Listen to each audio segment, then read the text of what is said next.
আসসালামু আলাইকুম। গার্লস বিজ্ঞানে আরো একটি সাব ক্লাস নিয়ে তোমাদের সামনে হাজির হলাম।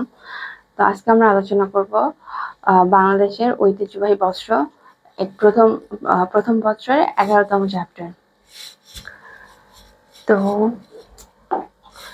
আমাদের হচ্ছে গিয়ে মোটামুটি ফার্স্ট পেপারের 50%-এর বেশি চ্যাপ্টারগুলো সলভ ক্লাস করা হয়ে গেছে।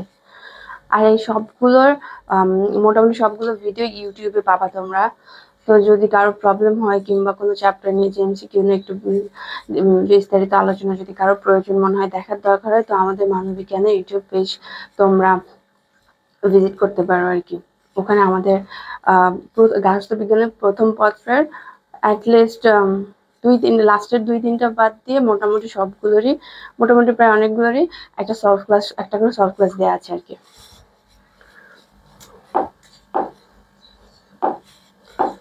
আচ্ছা, ঠিক আছে। আচ্ছা, রেশম বোর্ড প্রতিষ্ঠিত হয় কত সালে? 1970 সালে, 1977, 1980 এবং 1987। রেশম বোর্ড প্রতিষ্ঠিত হয় কত সালে? এটা হচ্ছে 1977 সালে। 77 সালে বাংলাদেশে প্রথম রেশম বোর্ড গঠিত হয়। আচ্ছা, এবার দ্বিতীয় কোয়েশ্চেন। মহাত্মা গান্ধীর সাথে কোন শিল্পের জনপ্রিয়তা সম্পর্ক রয়েছে? জামদানি, সিল্ক, বেনারসি আর খদ্দর। এটা কি হবে? এটা হবে খদ্দর। এটা কারণটা কি, যখন হচ্ছে গিয়ে স্বদেশী আন্দোলনটা হয় তখন হচ্ছে বৈদেশিক ব্রিটিশদের পণ্যগুলো বয়কট করা হয়। তো দেশীয় পণ্য ব্যবহারে বেশি মনোযোগ দেওয়া হয়, ওগুলো বাদ দিয়ে আর কি। তো ওই সময় থেকে খদ্দরটা ব্যবহার বেড়ে যায় আর কি। তো এই জন্যই মহাত্মা গান্ধীর সাথে খদ্দর কাপড়ের একটা সম্পর্ক আছে। আচ্ছা, জ্যাকার্ড লুম ব্যবহার কি হয়? নকশা টেকসই ও মজবুত হয়, জমিন মসৃণ করা হয়, সুতা তৈরি করা যায়, মোটা কাপড় বোনা যায়। জ্যাকার্ড কি? জ্যাকার্ড হচ্ছে গিয়ে আচ্ছা, জ্যাকার্ড লুম ব্যবহার করা হয় হচ্ছে নকশা টেকসই এবং মজবুত করার জন্য। নকশা যেন অনেক নিখুঁতভাবে বসানো হয় এবং সেটা যেন সহজে নষ্ট কিংবা উঠে না যায়, এই জন্য জ্যাকার্ড লুম ব্যবহার করা হয়। আচ্ছা, বেইন তাঁতে কোন বস্ত্র বোনা হয়? বেইন তাঁতে কোন বস্ত্র বোনা হয়? বেইন হচ্ছে না একটা লম্বা দণ্ডের মতো, যেটা হচ্ছে গিয়ে যেখানে তাঁত কাপড় বানায় আর কি, কাপড়গুলো বোনা হয় আর কি, ওইখানে থাকে। বেইন হচ্ছে একটা লম্বা দণ্ডের মতো, ওপরে হচ্ছে অনেকগুলো সুতো পেঁচানো থাকে, সেই সুতোগুলো টেনে টেনে হচ্ছে কাপড় তৈরি করা হয়। তো বেসিক্যালি বেইন হচ্ছে গিয়ে মণিপুরি তৈরির ক্ষেত্রে ব্যবহার করা হয়। মণিপুরি বস্ত্রের জন্য বেইন তাঁতটা ব্যবহার করা হয়।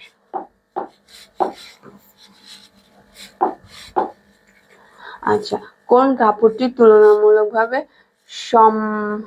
সম্ভ ও সস্তা ও সহজলভ্য?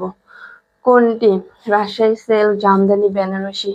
এগুলো অ্যাকচুয়ালি সবই কিন্তু বেনারসি, জামদানি, সিল্ক, এগুলো সবই কিন্তু আমরা জানি যে বেশ ব্যয়বহুল আর কি। তো খদ্দরটাই এগুলো হচ্ছে তুলনামূলক সস্তা আর কি, সহজলভ্য।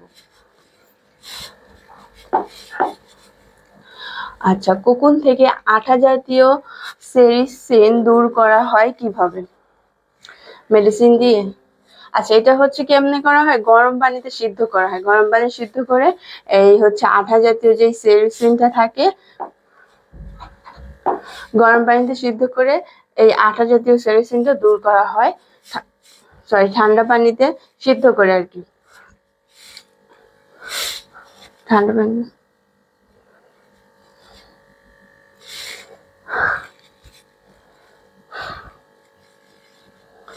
আচ্ছা, কোকুন থেকে আঠা জাতীয় সেরিসিন দূর করা হয় কিভাবে? এটা দূর করা হয়, এই আঠা জাতীয় সেরিসিন দূর করা হয় হচ্ছে গরম পানিতে সিদ্ধ করে। আচ্ছা 7 জামদানি শাড়িকে সুতার উপর ভিত্তি করে কয় ভাগে ভাগ করা যায়? জামদানি শাড়িকে সুতার উপর ভিত্তি করে 2 ভাগে ভাগ করা যায়। 2 ভাগে ভাগ করা যায়। জামদানি কয় প্রকার? একটা হচ্ছে গিয়ে নরমালি 2 প্রকার হয়, একটা হচ্ছে ঢাকাইয়া জামদানি আর একটা হচ্ছে টাঙ্গাইলের জামদানি। এটা হবে 2। তারপরে হচ্ছে এই মানে কিছু ব্যাপার থাকে না যে এটা সেটা আরো অনেক কিছু চলে আসে, তবে মানে মানে প্রধান যদি বলা হয় তাহলে জামদানি শাড়িকে সুতার উপর ভিত্তি করে 2 ভাগে ভাগ করা যায়। রেশম পোকা কোন গাছের পাতা খায়? তুত, তাই না? এটা কিন্তু আমরা সবাই জানি যে রেশম পোকা হচ্ছে তুত গাছের পাতা খায়।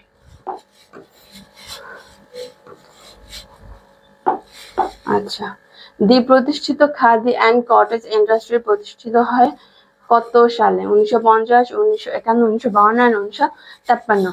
এটা হচ্ছে 1952 আর 53। 52 সালে, হ্যাঁ, আর 53 সালে। 52 সালে। দি প্রতিষ্ঠিত খাদি ইন কটেজ ইন্ডাস্ট্রিটা হয় হচ্ছে 1952 সালে।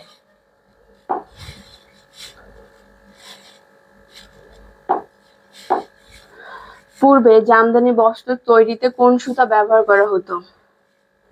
পূর্বে সিল্ক সুতি আর রেশম পশম, এগুলো কম চেয়েছি না, মনে থাকতে চায় না। আর সুতি রেশম, সুতি রেশম আগে হচ্ছে সুতি রেশম ব্যবহার করে জামদানি তৈরি করা, সুতি কি বলে রেশম এবং সুতি এবং রেশম সুতা ব্যবহার করে জামদানি তৈরি করা হতো। গুটি পোকাকে নিচের কোন পাতা খেতে দেওয়া হয়? তুত পোকা, তুত পাতা, সরি তুত পাতা হচ্ছে গিয়ে কি বলে গুটি পোকা হচ্ছে তুত পোকা খায়, তুত পাতা খায়।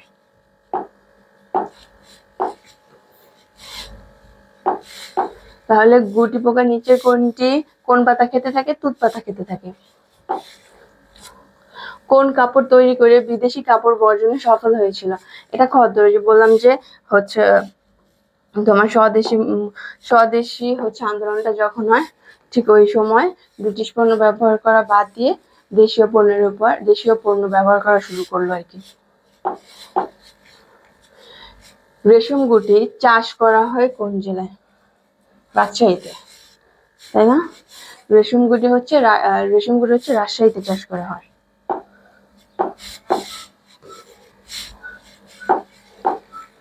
আচ্ছা টাঙ্গাইলের তাঁতের সাথে জড়িত টাঙ্গাইলের তাঁতের সাথে জড়িত একদম ফিক্সড, এটা হচ্ছে গিয়ে 5 লাখ মানুষের জীবিকা নির্ভর করে টাঙ্গাইলের তাঁত শাড়ির উপর, তাঁতের উপর আর কি। বাংলাদেশের কোন অঞ্চলে বিভিন্ন সময়ে যথেষ্ট জনপ্রিয়তা অর্জন করে? রাজশাহীতে। রাজশাহী কিন্তু এটা হবে যে রাজশাহীতে যে আমরা দেখলাম না যে এর আগের যেটা বললাম, এই যে রেশম গুটি চাষ করা হয় রাজশাহীতে।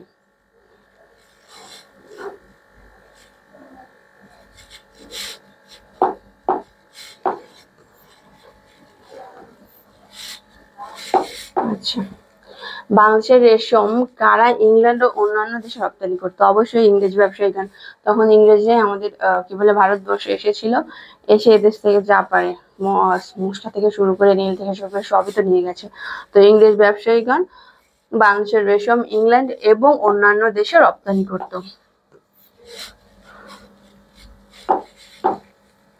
জামদানিকে কোন বস্ত্রের উত্তরসূরি বলা হয়? মসলিন। জামদানিকে মসলিন বস্ত্রের উত্তরসূরি ধরা হয়।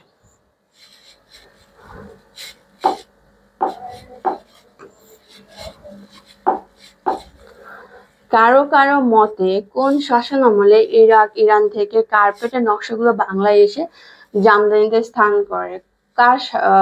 কোন শাসনামলে? এটা হচ্ছে মোগল শাসনামলে। মোগল শাসনামলে কার্পেটের নকশাগুলো জামদানিতে জায়গা করে নেয়। বেনারসি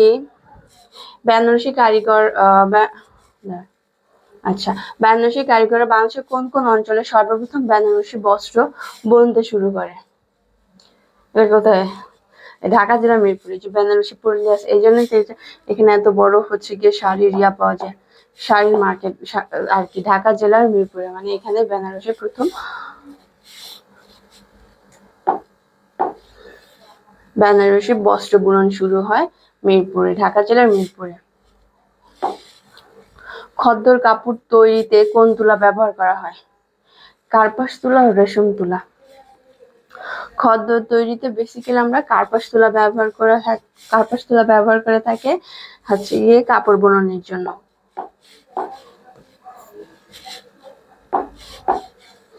আচ্ছা, কাজিম পিন কোন ক্ষুদ্র নৃগোষ্ঠীর ব্যবহার্য পোশাক? Kazim pin Chakma, Khasia, Rakhine, Manipuri.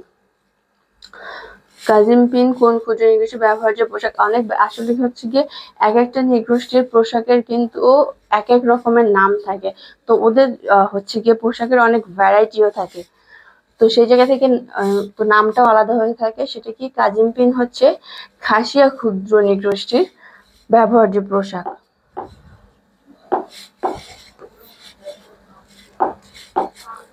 চাকমা মহিলাদের ব্যবহার্য পোশাক কোনটি? খাবাং। এটা কি বললাম? কাজিম পিন ছিল হচ্ছে খাসিয়া, না কি বলছি, এই যে হচ্ছে গিয়ে চাকমাদের হচ্ছে খাবাং, আর হচ্ছে কাজে আচ্ছা, কাজিম পিন হচ্ছে খাসিয়াদের, খাসিয়া নৃগোষ্ঠীর হচ্ছে গিয়ে তোমার পোশাকের নাম।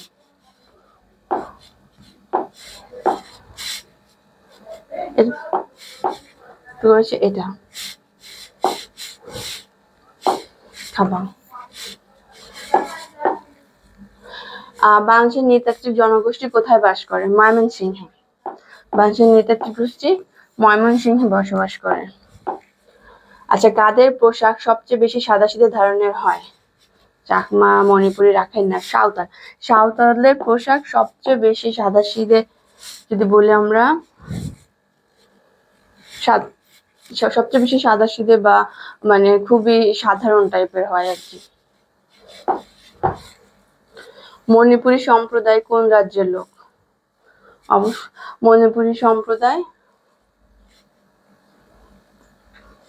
আচ্ছা, মণিপুরী সম্প্রদায় মণিপুর রাজ্যের লোক আর কি।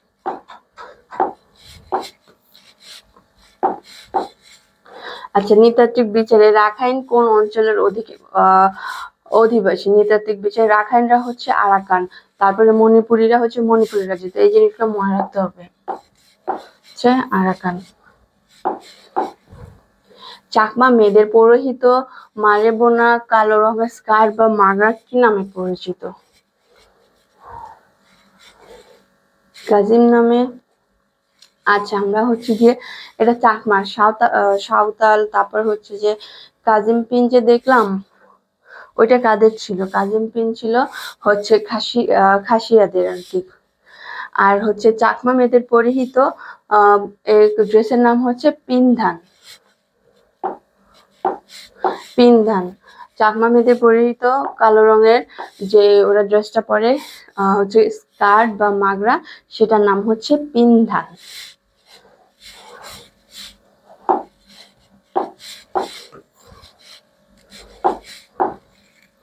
আচ্ছা, রাখাইন শব্দটি কোন ভাষা থেকে এসেছে? রাখাইন শব্দটি এসেছে পালি ভাষা থেকে। পালি ভাষা থেকে। খাসিয়াদের দৈহিক বৈশিষ্ট্য কেমন?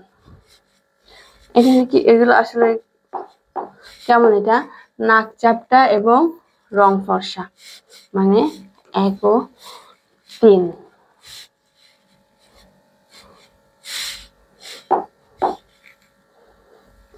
তিনটাই। আচ্ছা, এটা তিনটাই হবে নাকি হচ্ছে 1 ও 3 হবে? খুব সম্ভবত 1 ও 3 হবে। তারপর আমার কাছে একটু কনফিউজ লাগছে, আমি এটা পরবর্তীতে জানাই দিব। পরের ভিডিওতে ফার্স্টেই আমি এটা সলভ করে দিব। আগে এটা কনফিউশনটা আগে দূর করবো ইনশাল্লাহ। আচ্ছা, পূর্বের জামদানি বস্ত্র তৈরিতে কোন সুতা ব্যবহার হতো? এটা একবার আমি প্রশ্ন, সুতি এবং রেশম। সুতি এবং রেশম। ফার্সিতে জামদানি বলতে কি কাপড়কে বোঝানো হয়? ফার্সিতে জামদানি কাপড় জামদানি বলতে কি বোঝানো হয়? বুটিদার। বুটিদার এটা হচ্ছে ফার্সিতে, মানে এটার সাথে এটা যে ফার্সি ভাষায় জামদানিকে বুটিদার বলে। কোন আন্দোলনের ফলে তাঁত বস্ত্র ধীরে ধীরে জনপ্রিয় হতে থাকে? স্বদেশী আন্দোলনের ফলে। কারণ স্বদেশী আন্দোলনের ফলে আর কি যে ওই যে খদ্দর কাপড় ব্যবহারের সূচনাটা তৈরি হয়।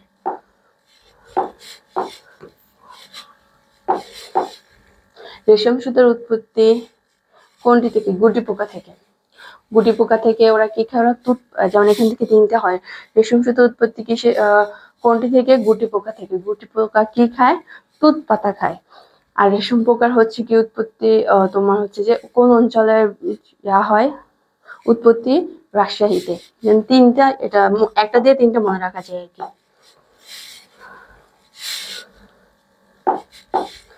পোশাক পরিচ্ছদে চাকচিক্যের স্থান নেই কাদের? সাঁওতালদের। সাঁওতালরা খুবই সাদাসিধে থাকে, খুবই মানে খুবই সাদাসিধে জীবনযাপন করে। সেখানে চাকচিক্য কিংবা অনেক বেশি জামা কাপড়ের যে থাকে না, যে অনেক বেশি চাকচিক্য কিংবা কি বলে এটাকে, কি যে বলবো আমি বুঝতে পারতেছি না। ঐতিহ্যবাহী বস্ত্র কোনটি? মণিপুরের চাদর। জর্জেটের শাড়ি। মণিপুরি চাদরটা হচ্ছে ঐতিহ্যবাহী বস্ত্র হিসেবে পরিচিত।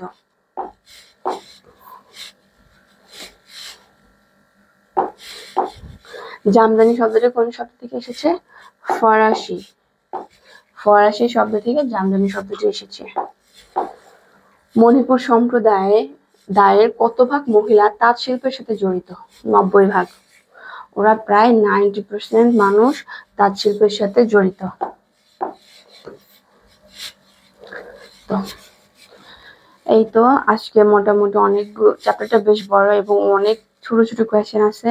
তো অন্যান্য চ্যাপ্টারের তুলনায় আজকে বেশ কিছু এমসিকিউ বাড়িয়ে নিয়েছিলাম আর কি আলোচনার জন্য। আর এগুলো হচ্ছে বিস্তারিত তো ওরকম আলোচনা করার কিছু নেই, একদম সলিড কোয়েশ্চেন, সলিড আনসার, ব্যাখ্যা কম। তো যেগুলো পরীক্ষায় সম্ভাব্য আসার মতো সেগুলো নিয়ে আলোচনা করেছি। তোমরা দেখবে ইনশাল্লাহ তোমাদের উপকার হবে। ঠিক আছে, আজকের মতো এখানেই শেষ।